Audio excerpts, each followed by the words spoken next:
आज देखिए, आप कहीं तो चले गए रोड साइड में और आपने कहीं तो एक गिलास पानी पी लिया और उस पानी की वजह से आपको इन्फेक्शंस हो जाते हैं।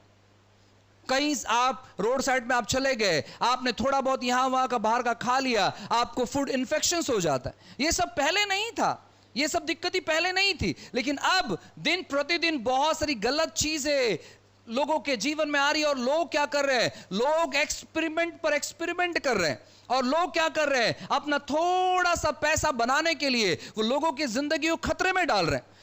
जब आप परमेश्वर की भलाई के बारे में जानेंगे और आप जानेंगे कि परमेश्वर ने आपको किस प्रकार बनाया है, आपके साथ में कौन रहता है, प्रभु आपके बारे में क्या सोचते हैं, तो आप इन सभी चीजों से पार निकल जाओगे और ये चीज आपको हावी नहीं पहुंचाएंगे, ये चीजें आपके जीवन में प्रभाव नहीं डालेंगे। काफी बार जब हम ऐसे दिक्कती और परेशानी में होते हैं, हमारा मन हमें बार बार कोसते रहता है कि शायद तूने कुछ गलत किया, शायद परमेश्वर तेरी परीक्षा लेता है, शायद परमेश्वर तेरे जीवन में गलत करना चाहता है, शायद ये चीज परमेश्वर की ओर से, तूने बहुत सारा चीज किया इसलिए परमेश्वर तुझे बिस्तर पर लेटाना चाहता है। ऐसे बहुत सारी चीजें हमारे मन में चलती है। और अगर हम थोड़ा सा ज्यादा गंभीर हो गए तो हम सोचते हैं मेरा दी एंड है, अब मैं यहां से बाहर नहीं निकल सकता। मैंने आपको बताया गए बार कि एक बहन बहुत बहुत बीमार पड़ गई थी। मुझे लगता है कि शायद उनके व्हाइट ब्लड सेल्स जो है ना वो बहुत कम हो गए थे, शायद ऐसे मुझे लगता है। तो मैं जब हॉस्पिटल पहुंचा उनसे मुलाकात करने के लिए, उसका पति पड़ोस में ही था, बाजू में था, और हम लोग लगभग 4-5 जन गए हुए थे चर्च में से। उस बहन ने तुरंत मेरा हाथ पकड़ा और कहा, पास्टर मैं बहुत बड़ी पापी हूं और मुझसे बहुत सारी गलतियां हो गई है, आप प्लीज मेरे लिए प्रार्थना करना, मैं कम से कम स्वर्ग में जा सकूं। मैंने कहा आप सब ऐसे क्यों बातें कर रहे हैं? मैंने कहा आपकी बीमारी बहुत नॉर्मल है और बहुत जल्दी आप बाहर आ जाएंगे, क्योंकि आपका मरने का उम्र नहीं है। वो बहुत नवयुवक वो बहन थी। तो मैंने कहा कि मैंने वहां पर उन्हें उत्साहित किया, मैंने उन्हें प्रोत्साहित किया, उनके लिए मैंने प्रार्थना की। लेकिन मैं जानता हूं कि जब ऐसी कंडीशन में, ऐसे जब बिस्तर में लोग पड़े रहते हैं, ऐसे ख्याल आते हैं। क्यों ऐसे ख्याल आते हैं? क्योंकि वो परमेश्वर के बातों पर मनन करने के बजाय वो लोग जो अपने जीवन में किए हैं उन बातों पर ज्यादा सोचते हैं, और उसी की वजह से ऐसी चीजें शत्रु क्या करता है? लोगों के मन में लाना चालू करता है। लेकिन मैं आपको कहना चाहता हूं कि हमारा परमेश्वर हमें बिस्तर पर कभी लेटाना नहीं चाहता है बीमारी अवस्था में। परमेश्वर हमें हमारी टांगों को तोड़ना नहीं चाहता है। हमारा परमेश्वर इतना भला है कि हम अगर कहीं भी कोई भी गड्ढे में अगर गिरे हुए हैं और अगर हम उसकी ओर ध्यान करते हैं तो उस गड्ढे में वो हमें बाहर निकालता है। हालेलुया। आइए एक वचन पढ़ते हैं, मरकुस की किताब इसका 12वां अध्याय। मरकुस की किताब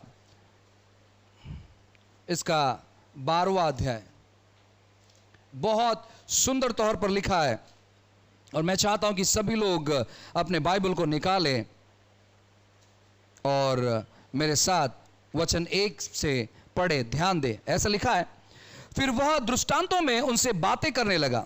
किसी मनुष्य ने दाख की बारी लगाई और उसके चारों ओर बाड़ा बांधा और रस का कुंड खोदा और गुम्मट बनाया और किसानों को उसका ठेका देकर परदेश चला गया।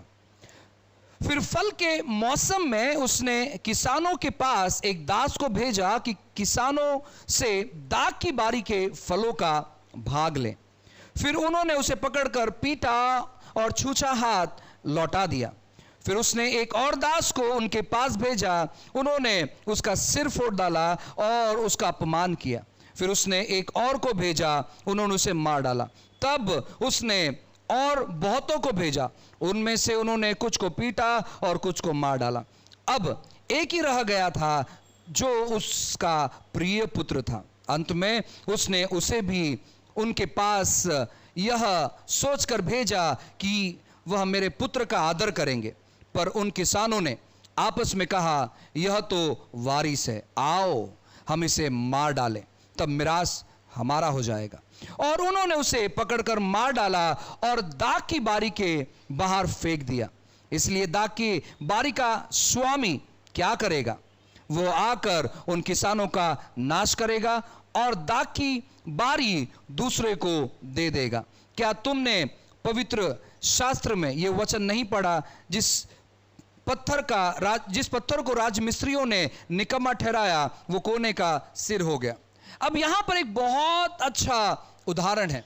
बाइबल कहता है कि एक व्यक्ति ने एक बहुत अच्छा गार्डन तैयार किया और वहां पर उसने अंगूर की बारी लगाई, उसने अंगूर का पौधा लगाया, अंगूर का पेड़ लगाया, और उसने क्या किया, वो जगह किसी व्यक्ति के हाथ में, किसी किसान के हाथ में देकर चला गया और कहा कि देखो आप इसका देख रेख करो। आज जो लोग किसानी करते हैं और अगर उनके पास समय नहीं है तो वो क्या करते हैं, वो अपनी जगह को किसी और व्यक्ति के हाथ में देते हैं और कहते हैं कि जो भी फल यहां से आएगा आप क्या करेंगे, आप उसमें से 20 या 30 या 40 या 50 या 10 या जितना भी प्रतिशत उनका तय होता है, आप उतना प्रतिशत मुझे देंगे, बाकी का आप रखेंगे। जगह मेरा है, मेहनत आपका है, और हम लोग क्या करेंगे ना, जो भी उत्पन्न वहां से होता है उस उत्पन्न का हम हिस्सा बनाएंगे। आप 70% ले लो, 30% आप मुझे दे दो। सो इसने क्या किया, इसने वो बारी लगाई और उसने किसान के हाथ में देकर दूर देश चला गया। और दूर देश से जब फल का समय आया, इसने क्या किया, इसने अपने एक दास को भेजा। और जब इसने अपने दास को भेजा, बाइबल कहता है कि उस दास को बहुत इन्होंने मारा, जिनके हाथ में खेती था, जो किसानी वहां पर कर रहे थे, उनको उन्होंने बहुत मारा और उसे वापस भेज दिया। सो इस मालिक ने क्या किया, इसने दूसरी बार दूसरे अपने दास को भेजा। तो बाइबल कहता है उन्होंने क्या किया, उन्होंने उसका सर फोड़ डाला। उन्होंने तीसरी बार भेजा।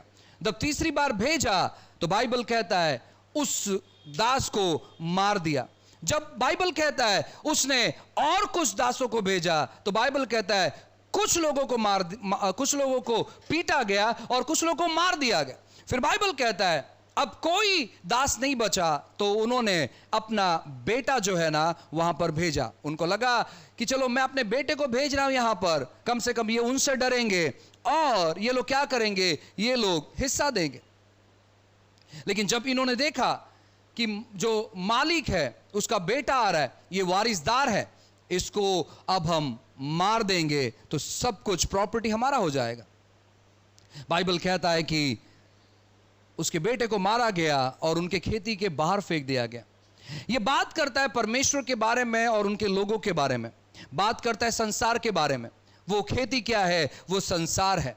और बाइबल कहता है कि जब परमेश्वर ने अपने दासों को भेजा, उनका अपमान किया गया, उनको पीटा गया, उनको मारा गया। लेकिन परमेश्वर क्या करते हैं मालूम है क्या, वो इतना प्यार उनसे करते हैं कि वो बारंबार अपने लोगों को भेजते हैं, बारंबार वो संदेश देने भेजते हैं कि ये जानो कि ये जगह तुम्हारा नहीं है, ये जगह जिन्होंने बनाया है, जिन्होंने खरीदा है, उनका है। काफी बार हम परमेश्वर के भलाई के बारे में समझ नहीं पाते। परमेश्वर अपने लोगों को बारंबार भेजते हैं, लोगों में परिवर्तन लाने के लिए, लोगों में बदलाव लाने के लिए, लोगों को समझाने के लिए कि मैं एक अच्छा व्यक्ति हूं। देखो यहां पर जब उसने पहले व्यक्ति को भेजा, ये लोग इतने क्रूर थे कि पहले व्यक्ति को उन्होंने पीटा और पीट कर वापस अपने मालिक के पास उन्हें भेज दिया। उन्होंने दूसरे व्यक्ति को भेजा, इन्होंने क्या किया, दूसरे व्यक्ति का सर फोड़ दिया। पहले ये थोड़े ठीक ठाक थे, पहले इन्होंने पीटा, लेकिन वो और क्रूर हो गए, उन्होंने क्या किया ना, सर फोड़ दिया।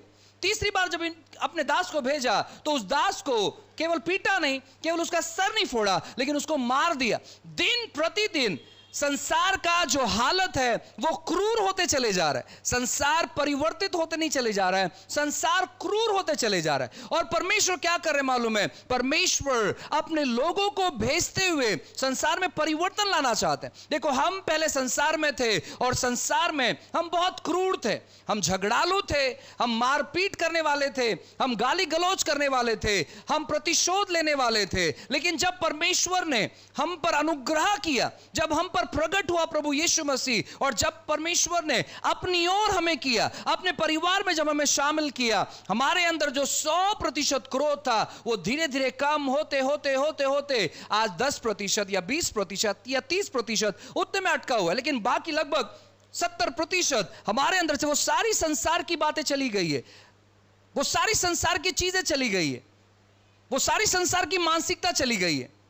लेकिन जो मानसिकता में हम पहले थे वैसे आज संसार के लोग हैं, और हम काफी बार परमेश्वर को समझ नहीं पाते। देखो यहां पर परमेश्वर मौकों पर मौका देते चले गया संसार में बदलाव और परिवर्तन लाने, लेकिन फिर लिखा है कि आखिरी में जब वो आएगा तो जो लोगों ने उसे ग्रहण नहीं किया, जो लोगों ने लोगों को ग्रहण नहीं किया, वो क्या करेंगे? वो सबका नाश कर देंगे, या ऐसी जगह पर उन्हें इकट्ठा करेंगे जहां पर आप शांति को अनुभव नहीं कर सकते, और उस जगह का नाम नरक है।